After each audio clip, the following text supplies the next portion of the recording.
Selamat datang kembali di pembahasan mendalam kita. Hari ini kita beneran nyelam ke sumber yang cukup bikin mikir nih, khususnya bab 10, Lautan Kesadaran. Lautan kesadaran, iya. Iya, sumber ini lempar gagasan yang lumayan radikal ya. Katanya kepercayaan baru, atau mungkin lebih tepatnya arah evolusi kita gitu, nggak lagi lahir dari tempat sepi, tapi justru dari lab penelitian. Oh, menarik. Jadi fokusnya teknologi. Betul, fokusnya pakai teknologi algoritma, rekayasa genetika, sebagai jalan buat, peningkatan kapabilitas manusia. Benar sekali. Dan konsep utamanya itu yang disebut sumber ini Homo Deus. Homo Deus. Iya, ini bukan manusia biasa, tapi versi yang udah di-upgrade signifikan gitu. Tujuannya biar mampu bersaing atau bahkan mungkin lebih unggul dari algoritma non-sadar yang ya kita tahu lah makin canggih. Sumber ini bilang, ini nuntut kita buat secara sadar, secara aktif, mengupgrade kemampuan fisik dan, nah ini yang penting, mental kita, biar bisa menavigasi lautan kesadaran internal kita dengan cara baru. Oke, mengupgrade pikiran. Ini kedengarannya agak-agak fiksi ilmiah ya, tapi sumber ini serius banget bahasnya. Gimana persisnya konsep ini dijelasin? Kenapa kita perlu upgrade? Nah, sumber ini nyebutnya teknohumanisme. Intinya sih, gini, kecerdasan sama kesadaran itu kayaknya mulai jalan sendiri-sendiri. Maksudnya? Ya kita lihat AI makin pinter kan, tapi nggak perlu merasa apa-apa. Nah, menurut pandangan teknohumanisme ini, biar manusia nggak jadi istilahnya fosil biologis di zaman algoritma, kita harus proaktif ningkatin diri. Jadi semacam keharusan evolusi gitu ya? Kayaknya gitu arahnya, bukan pilihan santai lagi. Caranya bisa macam-macam, mulai dari rekayasa genetika sampai antar muka otak komputer langsung. Tapi, tunggu dulu deh. Kita mau ningkatin pikiran, tapi emang kita udah tahu banyak soal lautan kesadaran itu sendiri? Rasanya kok kayak mau upgrade mesin, tapi manualnya aja belum lengkap. Gimana ya? Nah, itu dia. Anda nyentuh poin krusial yang juga diangkat sumber ini. Mereka nunjukin ironi gitu. Banyak pemahaman psikologi kita sekarang itu condong banget ke sampel masyarakat weird. Weird, western, educated, itu ya? Iya, barat, terdidik, industri, kaya, demokratis. Jadi hasil riset kita mungkin cuma cerminan sebagian kecil banget dari keragaman kesadaran manusia di seluruh dunia. Oke. Sumber ini nekenin, kita aja masih susah bayangin gimana rasanya jadi kelelawar. Padahal jelas mereka sadar kan? Bayangin deh betapa luasnya benua kesadaran yang belum kepetakan di luar pengalaman weird ini. Bener juga ya. Teknologi masa depan, ini spekulasi di sumber ya, mungkin bisa jadi kayak kapal kita buat menjelajahi kutub-kutub kesadaran yang asing ini.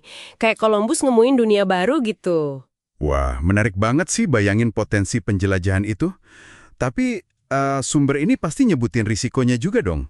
Potensi jebakannya apa dari upaya upgrade pikiran ini? Tentu, ada kekhawatiran besar yang diurai di sana, bahwa dorongan buat peningkatan ini bisa jadi, gimana ya, terlalu dipengaruhi kebutuhan pragmatis sistem ekonomi dan politik sekarang. Maksudnya gimana tuh? Ya, kita mungkin jadi terobsesi ningkatin kemampuan mental tertentu yang dianggap berguna, misalnya kecepatan proses data atau ambil keputusan cepat. Tapi tanpa sadar, kita malah ngabaikan atau bahkan numpulin kapasitas manusiawi lainnya. Contohnya? Contohnya ya, kemampuan kita buat empati mendalam, buat merenung dalam keraguan, buat nyium aroma hujan, atau bahkan buat bermimpi.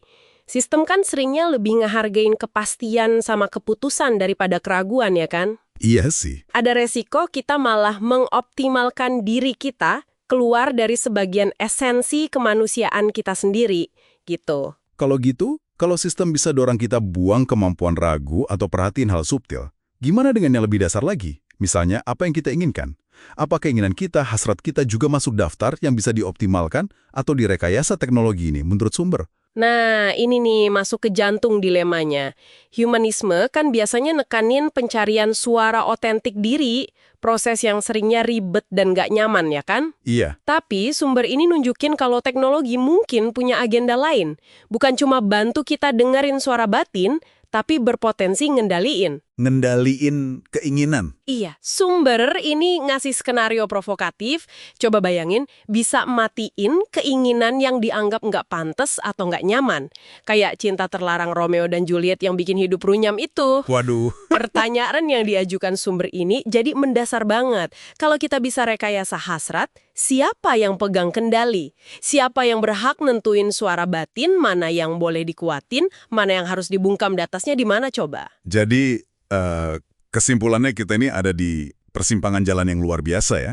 Sumber ini ngelukiskan gambaran di mana kita mungkin bentar lagi punya kapasitas, nggak cuma buat paham lautan kesadaran internal kita lebih baik, tapi juga buat secara aktif ngebentuk dan merekayasanya. Termasuk keinginan kita sendiri. Tepat sekali. Dan sumber ini ninggalin kita dengan pertanyaan gede buat direnungkan. Kalau kita beneran dapat kekuatan kayak dewa buat ngendalin arus di lautan kesadaran kita, siapa yang bakal jadi arsitek pikiran manusia masa depan? Pertimbangannya apa?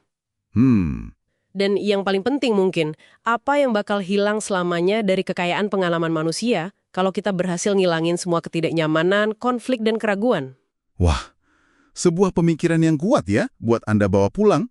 Teknologi ini janjiin kendali yang belum pernah kebayang atas pikiran, tapi ya itu, barang kekuatan itu datang tanggung jawab gede dan pertanyaan inti tentang apa artinya jadi manusia di era nanti. Dari obrolan kita soal lautan kesadaran ini, aspek mana sih yang paling bikin Anda kepikiran?